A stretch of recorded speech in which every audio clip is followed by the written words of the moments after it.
J'ai un nouveau rêve de chasse à vous partager. Je vous emmène dans un des plus beaux pays de chasse en Europe, l'Écosse. Et pour y chasser, un gibier qu'on adore chez nous, et personnellement mon Graal en France, la bécasse.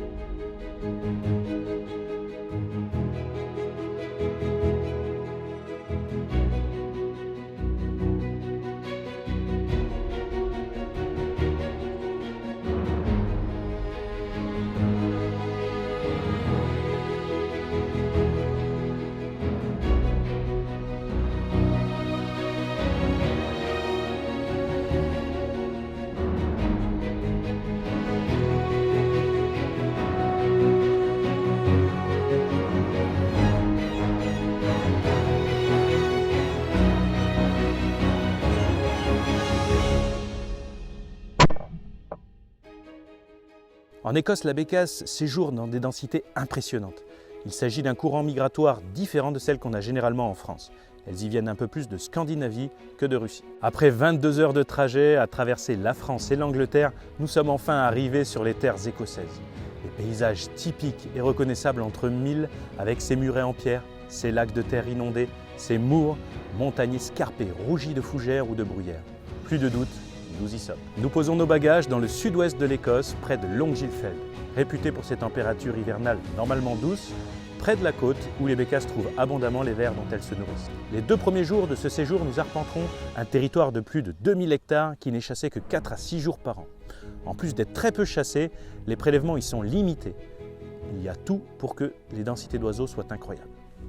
Nous démarrons au bord des mers intérieures d'Écosse. L'excitation est palpable, autant chez les chasseurs que chez les chiens. Ça y est les amis, on y est, dans un paysage typiquement écossais. Notre première matinée à la bécasse. Comme vous entendez, les chiens dans l'herbe, là, c'est gelé. Il a fait des températures négatives cette nuit. On est juste, on fleure le positif. Et voilà, je suis bien excité. On va aller se faire nos premières images et nos premières foulées dans ces magnifiques paysages à la recherche de cet oiseau mythique qu'est la bécasse. C'est parti.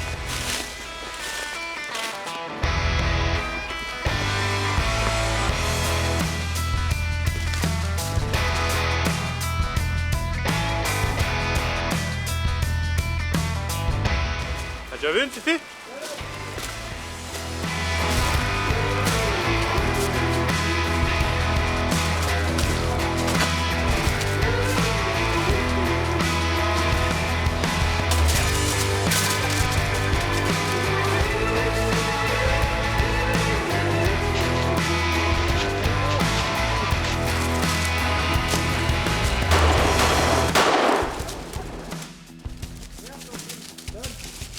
Prunelle, doucement!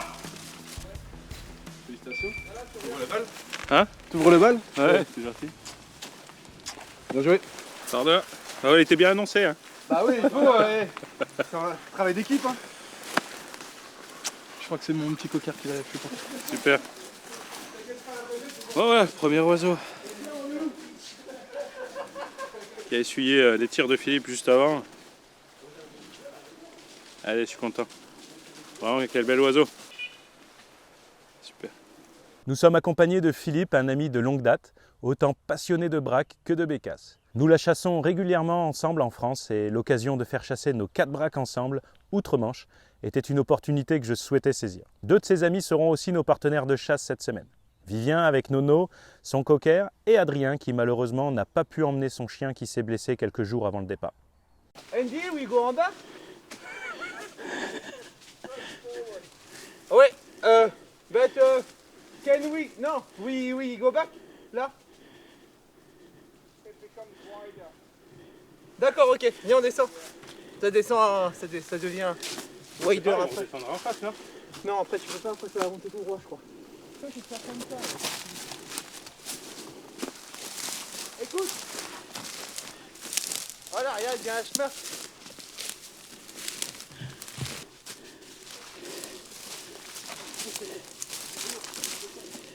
Bon bah, début de chasse très compliqué, hein. Comme vous voyez, toutes les fougères sont gelées. Tout à l'heure on était dans des bas-fonds là où il y avait beaucoup d'eau et de glace, donc les chiens ont du mal à avancer. C'est vraiment pas facile. Allez, puis. Et on a réussi à en faire une paire un peu au culvé. Là Philippe vient d'en faire une à l'arrêt. Mais ouais, là on est reparti sur des pentes où il y a un petit peu moins d'eau et les chiens du coup avancent plus doucement, sont plus prudents. Je pense qu'on va encore en voir dans ces hêtres là, c'est vraiment joli comme tout. C'est bien vallonné en tout cas, c'est physique, c'est cool. C'est bien les filles, c'est bien, c'est ça qu'on fait. Bravo. C'était trop chouette. Le qui est à l'arrêt là, il pointait en bas. La première bécasse décolle sur notre gauche. On ne peut pas la tirer parce qu'on ne sait pas, voilà, trop bas, bref. Et Dior reste à l'arrêt, évidemment sur la place chaude. Et ensuite tous les chiens la rejoignent et on a su que la bécasse avait piété et puis elle nous avait joué un tour, quoi, simplement. Dior, la chienne de Philippe, nous plante un superbe arrêt. Je suis le premier à me positionner. J'insiste pour que Philippe me rejoigne pour servir son chien. La scène est splendide, on en prend plein les yeux. Luna se met au patron. Mais la bécasse prend un axe qui m'interdit tout tir et seul Philippe pouvait la tirer. Malheureusement, elle aura l'avantage sur lui, c'est raté. La densité de bécasse m'apparaissait vraiment bonne, mais d'après le guide, elle est décevante. On va donc changer de secteur. Il nous emmène vers un bosquet de plaine qu'il appelle la haie magique. Je vais vite comprendre pourquoi.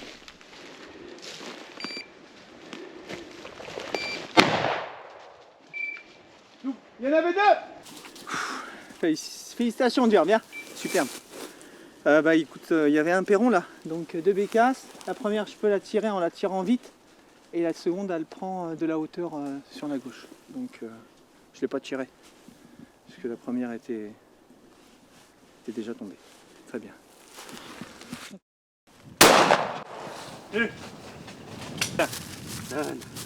Bravo! C'est bien. Le paysage ici ressemble un peu plus aux zones qu'on a l'habitude de chasser en France. Sauf qu'on lève une bécasse tous les 20 mètres. C'est extraordinaire, mais compliqué pour les chiens. Ils sont un peu perturbés et pas faciles à canaliser avec cette densité d'oiseaux. Enfin, au bout de la première haie, le collier de Luna bip, juste devant moi. Hop, hop! À part, t'es bien ma fille! Purée, cette zone est incroyable quoi. En quelques minutes, je sais pas combien, je crois qu'on a levé 10 bécasses. Les chiennes font arrêt sur arrêt. C'est difficile parce qu'on a vraiment du mal à les voir à l'arrêt. Et puis d'un coup, les bécasses nous sortent dessus. C'est superbe. C'est bel oiseau, génial. Un arrêt, un tir pas facile et un joli rapport. Voilà ce que je suis venu chercher. Les chiens poursuivent leur travail et lèvent une bécasse que personne ne peut tirer en sous-bois. Hop!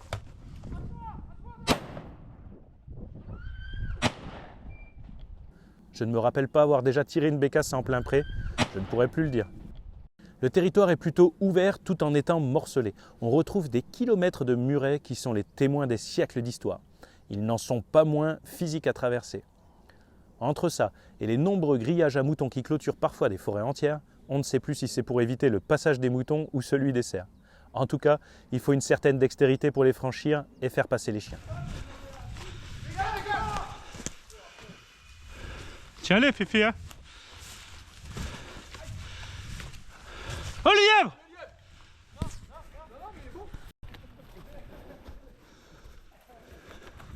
Non, Luna, viens. Ah là, il n'y avait pas d'espoir. L'après-midi, nous découvrons un secteur avec beaucoup de rhododendrons. Il est difficile de voir travailler les chiens, ce qui rend la chasse encore plus challengeante. Force est de constater que le petit cocker a plus facile que nos grands braques à pénétrer dans ces denses buissons. Justement, Vivien et son chien lèvent une bécasse et me l'annoncent. Apporte là. Oh, j'étais en train de tomber quoi. C'est où qu'elle tombe? C'est là, venez là. Allez, apporte là, apporte. Apporte, c'est bien, Prunelle, viens là, doucement. Viens ici, très bien. Très bien, très. Ah, bravo, mademoiselle. Nous poursuivons la quête des sorcières des bois au niveau 0, sur des grands plateaux avec quelques petites collines un peu plus boisé où se concentrent nos recherches. En cette période de l'année, le soleil ne monte jamais bien haut et la lumière est magnifique. La chienne de Philippe donne du nez. Elle trouve, je m'écarte pour me donner le maximum de chance. Elle décolle et prend comme souvent une trajectoire audacieuse qui m'offre un tir challengeant. Je sais pas, j'ai touché mais... Il me semble bien l'avoir eu, je me dépêche pour me rendre là où je pense l'avoir vu tomber. Et à peine on retrouve cette bécasse, Luna nous plante un arrêt splendide, la tête en bas, comme si l'oiseau était au bout de son nez. Je pense en premier lieu à une place chaude de la première, mais Dior la rejoint et se met à l'arrêt aussi. On n'a pas eu le temps de cogiter plus que ça, la bécasse décolle sous leur nez. Putain, elle m'avait accroché justement, je tire. Je la laisse un peu partir, la cours, et malheureusement elle change de direction au moment où j'avais décidé d'appuyer sur la détente. Je le sais pertinemment que je suis à côté au moment où je tire. Dommage pour la chienne, je n'ai pas pu récompenser son travail.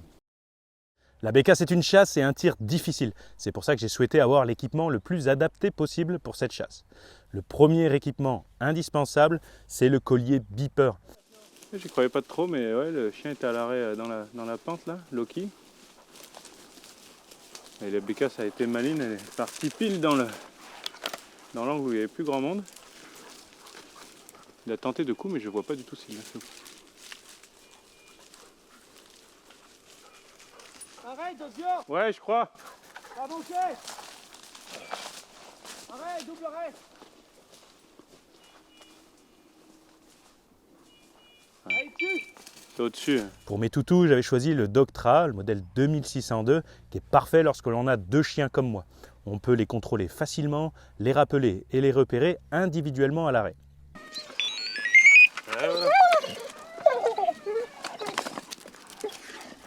Parce que des fois, avec le sifflet, tu vas rappeler, quand tu as deux chiens, c'est quand même compliqué.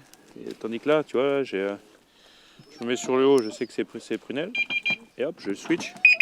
Et tu as Luna de l'autre côté. Donc en fonction du chien qui est plus ou moins loin, celui que je veux rappeler ou maîtriser, voire lui mettre une sanction, mais ça ne sert plus à rien. C'est des colliers de dressage, c'est possible, mais en général, quand tu les as bien dressés avec ça, ils savent.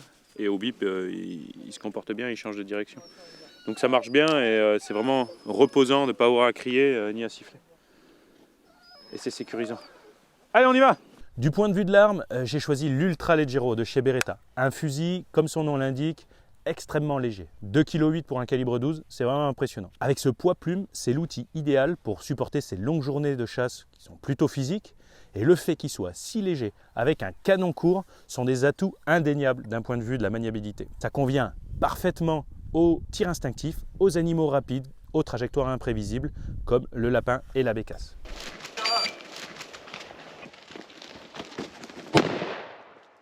Il a également une autre caractéristique que j'apprécie tout particulièrement, c'est la double détente. Ça me permet de passer plus rapidement qu'avec un sélecteur entre le premier canon, où j'ai mis un choc rayé, permettant d'ouvrir la gerbe au maximum et d'éviter d'abîmer le gibier à courte distance, et dans le deuxième canon, un demi-choc, ce qui permet de tirer plus loin lorsque la situation l'exige. Dans la même logique, j'ai choisi des munitions en bourgrasse, 9 pour le premier coup et 8 pour le second. Et j'ai bien sûr ma shotcam pour faire de belles images, à la fois des beaux souvenirs, mais aussi des analyses de tir toujours aussi intéressantes pour comprendre ses tirs et s'améliorer. Et enfin, le point rouge, je me devais d'avoir le tout nouvel Acro S2 d'Aimpoint pour ce voyage. Bon les amis, je suis super content. On a fini cette première journée très sympathique. Honnêtement, je crois que j'ai jamais vu autant de bécasses de ma vie. Je me demande si j'en ai pas vu plus aujourd'hui à la chasse que dans toute ma vie de chasseur réuni, quoi. Donc c'était vraiment magnifique. Et puis j'ai très bien tiré ce matin. Et un peu moins bien l'après-midi. Et du coup, il y a une paire de fois où vraiment j'ai senti que je cherchais mon point rouge. J'avais tellement pris l'habitude de tirer au point rouge. Il y a vraiment 2 fois où il m'a manqué, clairement. Et je l'avais fait envoyer normalement de chez l'usine d'Aimpoint directement au lodge ici. Et du coup, j'étais super déçu parce qu'il n'était pas arrivé hier. Et il est arrivé aujourd'hui. Donc pour demain, on l'aura sans difficulté. Cela fait désormais quelques années que je suis passé au point rouge sur les fusils et j'avoue que je commence à ne plus pouvoir m'en passer.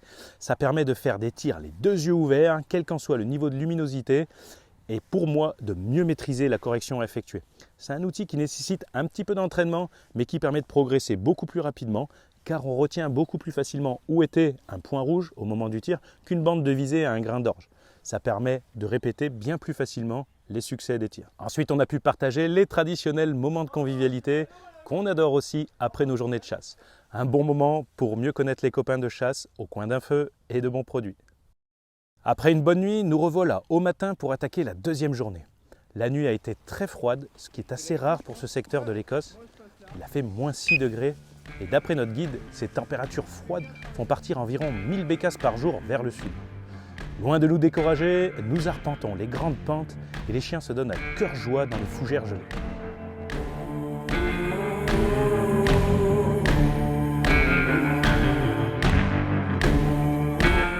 Alors on va monter toute cette colline là, bon, qu'on voit pas beaucoup mais elle est grande, pour ensuite aller jusqu'en bas et reprendre toute cette vallée là, en essayant de faire toutes les combes correctement. Les oiseaux ils s'y trouvent et il y a des super endroits, donc on va s'amuser.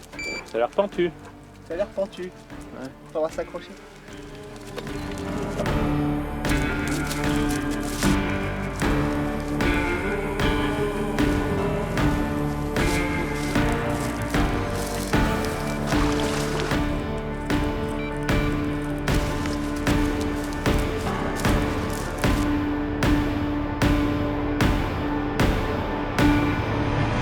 Allez, arrêtez la chienne. C'est pas possible. Allez là, les gars. À toi. Apport. C'est incroyable quoi. 4 chiens étaient à l'arrêt sur ce hêtre mort là, déraciné. C'est vrai que tu me diras, quand tu vois le paysage c'est que de la fougère, et d'un coup il y a un spot comme ça, bien à l'abri du vent, c'était parfait. On était en train d'abandonner parce que ça fait 2 minutes que les chiens sont à l'arrêt. Et on disait que ce serait déjà parti, avec 4 chiens, il y en a un qui a sauté dans les branches, il y en a un qui part.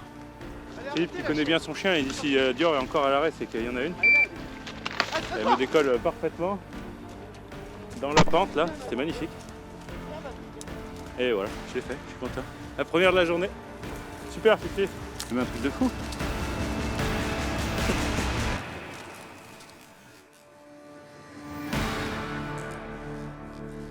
Merci. Nous avions fait 2 groupes pour ce début de matinée et nous profitons de l'attente de l'autre groupe pour se reposer un peu, quelques minutes et prendre 2-3 photos. Cette matinée difficile nous a amené à remettre en question nos méthodes de chasse. Les bécasses ne sont manifestement pas là où on a l'habitude de les trouver et là où les chiens ont le plus de facilité à les chasser. Nous prenons donc la décision d'aller là où elles sont, dans les secteurs à rhododendron. Les chiens deviennent invisibles lorsqu'ils tiennent un arrêt. Heureusement qu'ils sont équipés des colliers beepers, réellement indispensables dans ces milieux fermés. Et nous allons voir beaucoup d'oiseaux. On vient de vivre un drôle de moment.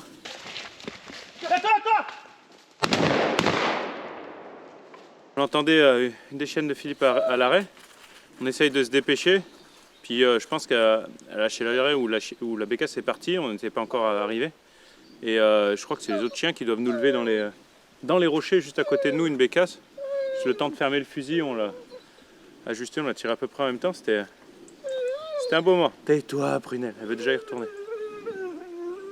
Mais vraiment, il faut être prêt tout le temps, hein. C'est pas facile.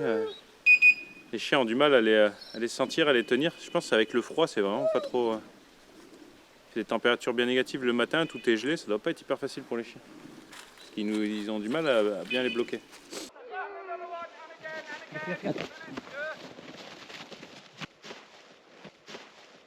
Vivien m'annonce une bécasse.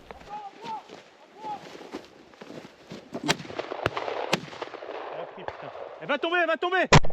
Elle tombe assez péniblement dans un bois derrière. Bon. On part de suite la chercher. Je fais une confiance totale en mes chiens pour le rapport. On n'aura perdu aucune bécasse sur l'ensemble du séjour. C'est Prunelle qui retrouvera celle-là. Un peu plus tard, on va vivre une des plus belles scènes du séjour. J'entends le chien à l'arrêt. Luna, elle est à l'arrêt, quoi. Et oui.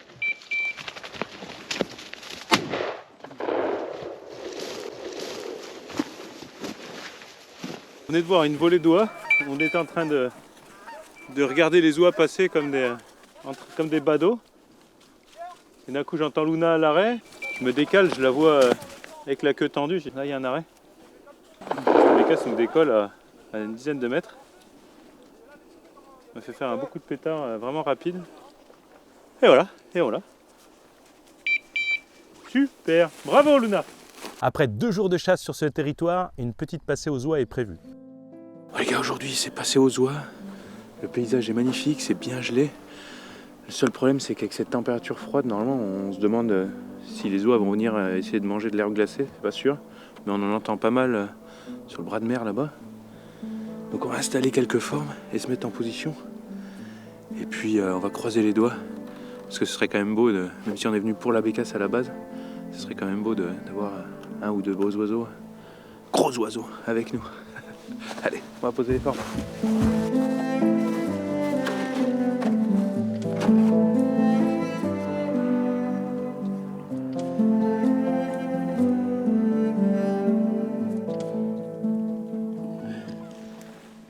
À peine on a posé les formes, on a commencé à voir les premières oies, mais qui étaient bien plus décalées par rapport à ce qu'on imaginait.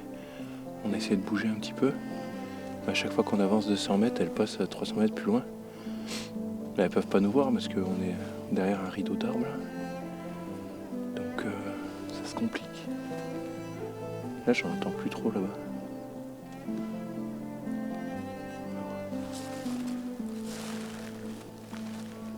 Bon, ça reste une belle matinée avec des belles couleurs.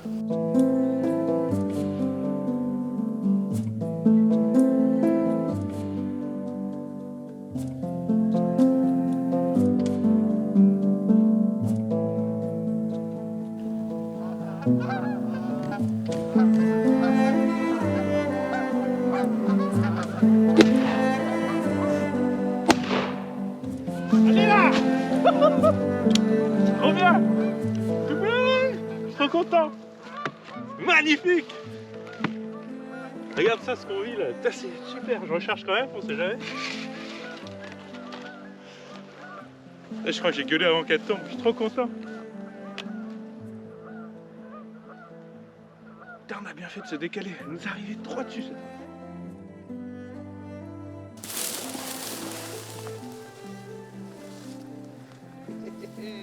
C'est énorme. Comment la taille de l'oiseau, toi, le poids. Bah du coup, c'est vraiment génial. Je suis trop content. On n'y croyait plus trop là. On en a vu passer beaucoup, mais loin. On n'a pas arrêté de se décaler, de se rapprocher à chaque fois de l'endroit où elle passait, mais plus on s'avançait, plus elle passait loin. Et elles peuvent pas nous voir, c'est pas possible. Et d'un coup, alors qu'on avait un peu perdu espoir, c'était magnifique parce qu'on les voit à travers les arbres. Et tu vois tout de suite si elles sont de profil et qu'elles vont passer un peu plus loin ou si elles t'arrivent vraiment droit dans la tête, quoi. Et là, on voyait vraiment la forme caractéristique et la boule de la tête et le gros ventre. Ça nous arrivait vraiment bien dessus. Et il y a je vois bien que c'est en deux volets, en deux sous-volets, on va dire. Il y a une première partie sur la gauche. Oh, il y en a une, je l'ai trop bien, je sais qu'elle va tomber, plam.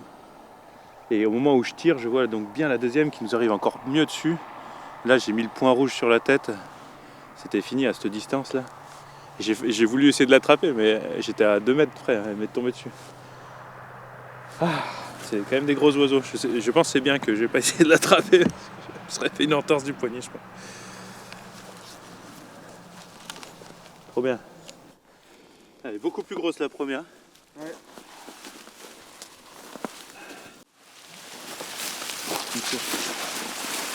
Ah, c'est pour nous, gros. Dessus.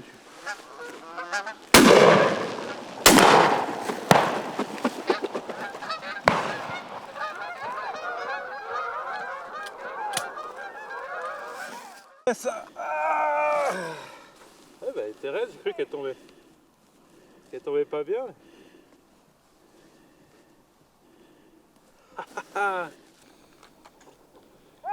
T'en as fait une? Ouais. C'est bien. Et dans cette même volée, Philippe décroche aussi son noix.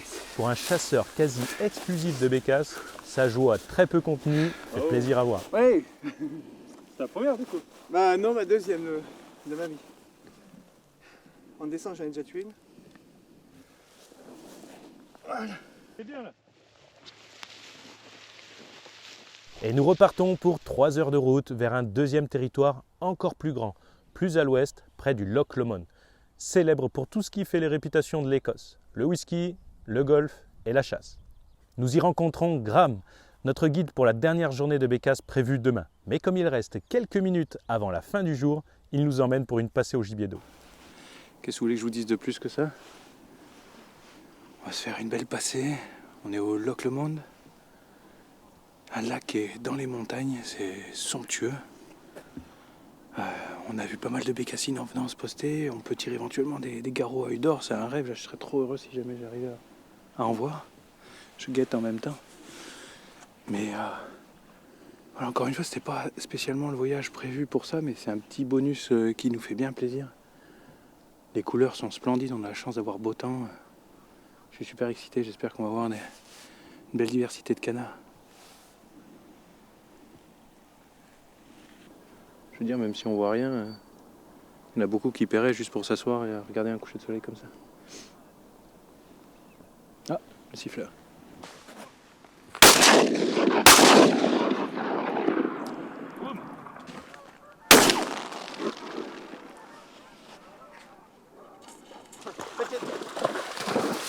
Il va, il l'a vu.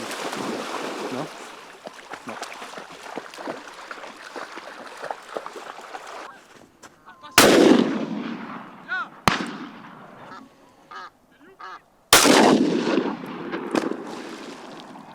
Yes. Génial. T'entends le bruit que ça fait quand ça tombe? Il y avait un peu de glace, je pense. Là, à toi, à toi.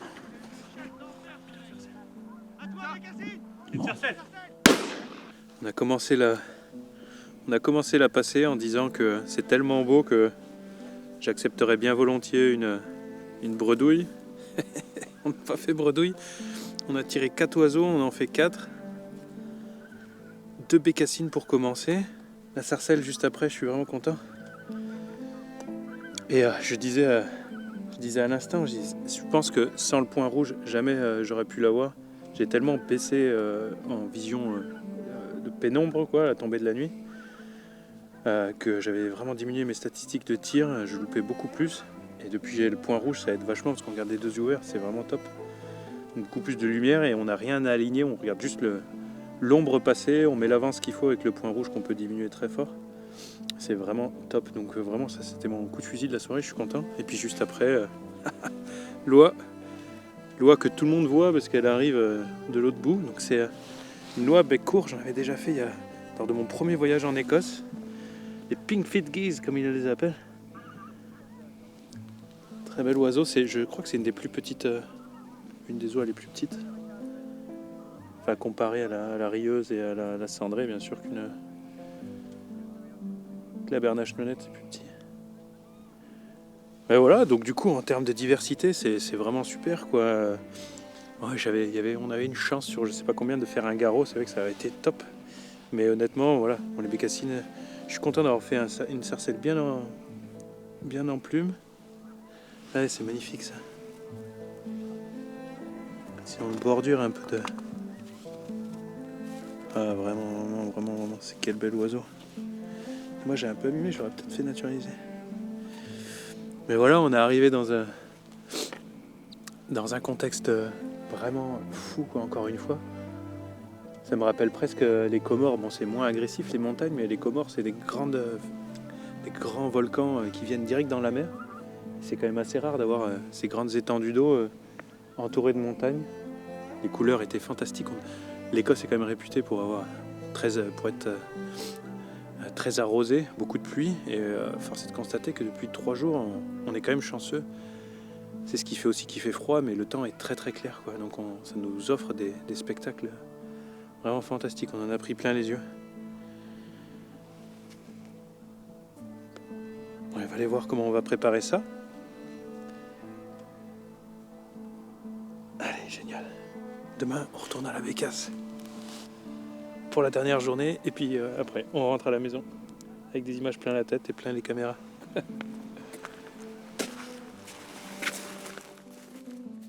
Dernier jour en Écosse, nous avons un PMA de 3 oiseaux à respecter sur cette zone. Nous commençons l'ascension de grandes collines. Le paysage est une nouvelle fois dingue. Je rêvais de faire une bécasse avec le Loch Lomond comme toile de fond et c'est ce que va m'offrir la première scène du jour.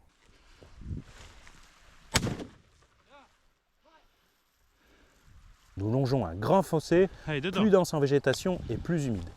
Dedans. Les bécasses doivent adorer. C'est pas facile d'y faire travailler les chiens, mais à un moment donné, Dedans. je vois que Prunelle trouve. Prunelle me lève cette bécasse qui Hop, nous vient hop. droit sur nous. Elle sort du fossé et m'offre une situation de tir idéale derrière. Allez, on se concentre, on est là. Doucement. Doucement. Prunelle. Prunelle, doucement. Doucement. Après les landes de fougères, on redescend lentement vers des grosses zones recouvertes d'ajoncs. On va revivre un peu les mêmes difficultés que sur le premier territoire avec les rhododendrons. Ça regorge de bécasses, mais c'est très difficile à pénétrer et compliqué pour repérer les chiens. Ça vole. C'est notre troisième journée à Bécasse et on est au Loch Lomond. Donc on a un paysage vraiment magnifique, assez typique de l'Écosse avec des grandes plaines en haut à découvert. Je viens de voir une bécasse passer. Ah, c'est en direct. Viens là. La bécasse, elle s'est posée, elle a fait demi-tour, elle est repartie. Pas bouger. Donc ouais, c'est vraiment splendide. On a la vue sur le lac, c'est assez hallucinant comme paysage. On en prend plein les yeux. Et mine de rien, il y a pas mal d'oiseaux. Il y a beaucoup de chiens, donc ils se font un peu la compète. C'est pas facile. Là, on avait un arrêt magnifique de Luna, la vieille, et puis ma jeune a voulu arriver dessus. Elle est arrivée trop vite, elle l'a bourrée. Ce qui fait qu'on peut même pas la tirer. C'est dommage, c'était magnifique juste là. Mais voilà, des paysages, il y a beaucoup d'ajoncs aussi, donc les chiens ont du mal à rentrer dedans, mais en tout cas les bécasses, elles les adorent. C'est physique, on se donne bien, c'est tout ce qu'on aime. Allez, on va encore chercher dans ces coins-là. Franchement, il y a vraiment beaucoup d'oiseaux, donc j'espère qu'on va réussir à trouver la bonne place pour avoir une belle scène. Allez, c'est parti. Tu viens, Luna ? Depuis le début du séjour, je remarque que Prunelle ne respecte pas toujours les arrêts de sa sœur et en bourre un peu trop à mon goût. Pas bouger. Je peux pas, je suis dans l'arbre. Le guide me propose de la prendre quelques temps en laisse et ça va être porteur. Bon, on est venu pour marcher, hein, on marche. On court même. Rapidement, Luna se met à l'arrêt. Là, on vient d'aller sur un arrêt, on entendait bien biper. Dans les ajoncs, c'est impossible de voir les chiens. Heureusement qu'on a les colliers, les dog tracks qui nous permettent bien de repérer les chiens. Et Philippe vient de tirer cette bécasse de l'autre côté. Et à chaque fois, on essaye de bien se positionner par rapport au bip. J'ai oublié mes protections auditives, j'en ai fait de rechange. Ah ouais. Et l'arrêt dure plusieurs minutes. Tout va bien. C'est bien plus haut et c'est la course pour se rapprocher de l'arrêt.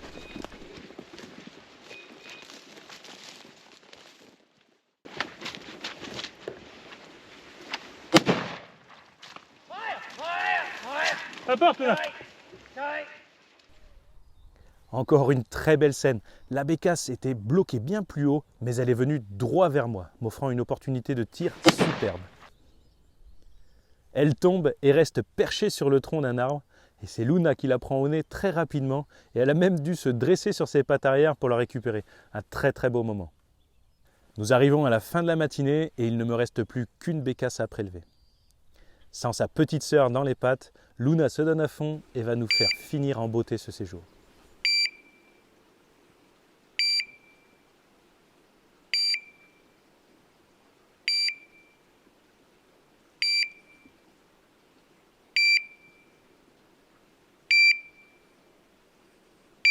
Vas-y.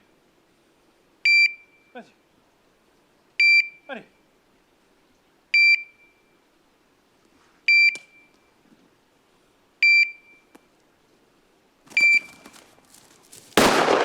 Ouais.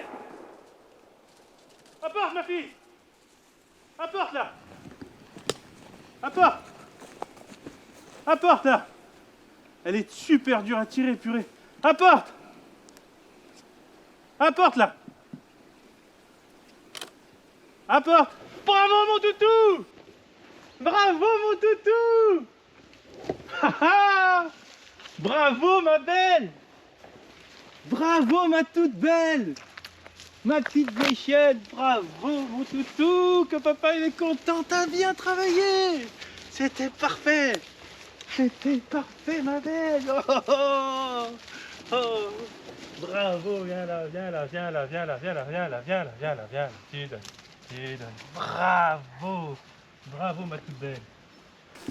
Je suis tellement content. Je commençais à plus y croire. La chienne a fait un arrêt parfait. C'est rare qu'elle ait la patte dressée comme ça. C'était magnifique. Il y a juste un mètre carré d'ajonc vraiment collé au sol. Bon, tout à l'heure j'étais en difficulté pour tirer. Je me dis il y avait des arbres devant. Là j'ai un beau créneau. Je sais pas ce qui s'est passé. J'entends brrr. Et en fait je sais pas. Je crois qu'elle a pris la combe. J'ai un petit créneau devant entre les deux arbres. Ploum. Et juste après j'avais un arbre et je vois juste... il me semble que je l'avais eu, mais j'avais un petit doute. Et vu comme j'ai la chienne, je pense que la chienne a vu qu'elle tombait, parce qu'elle avait l'air plus sûre que moi. Et quand je vois qu'elle cherche à l'endroit où il m'a semblé qu'elle tombait, elle l'a fait parfaitement, elle a fait un super boulot. Purée, ça vaut tout l'or du monde. C'est très très bien ma belle. Ouais, je suis content. Ça vaut les 44 heures de voiture, hein. Franchement, juste pour cette scène, ça fait beaucoup, mais là j'ai pris un plaisir fou. C'était... somptueux. Alors, on entend la petite rivière qui passe dessous. Ouais, je suis l'oiseau maître, l'oiseau roi, la sorcière. Purée, elle nous en a fait baver, mais purée, des moments comme ça, c'est magnifique. C'est très très bien. Très très bien, Luna. T'es un bon toutou. T'es un bon toutou. Quoi de plus beau que de vivre ses rêves de chasse à travers de tels voyages? On découvre de nouveaux paysages et des nouvelles personnes, on se crée des souvenirs, on cultive des amitiés, on fait progresser nos chiens, et le tout à l'autre bout de l'Europe ou du monde. Au final, on en prend toujours plein les yeux, plein le cœur et plein les caméras. J'espère que ce voyage vous aura autant plu qu'à moi, et je vous dis à bientôt pour de nouveaux rêves de chasse.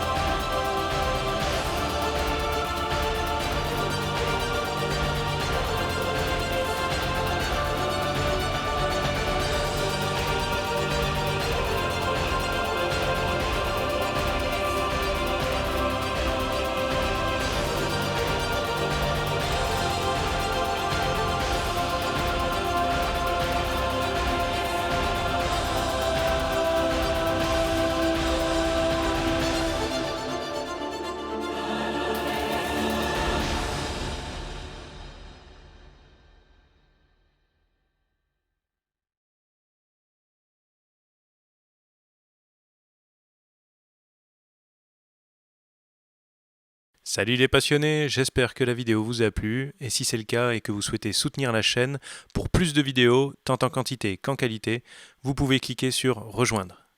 Ça me donnera plus de moyens pour m'investir toujours plus intensément dans la défense de la chasse et de l'amélioration de son image. Un grand merci à vous et à très vite.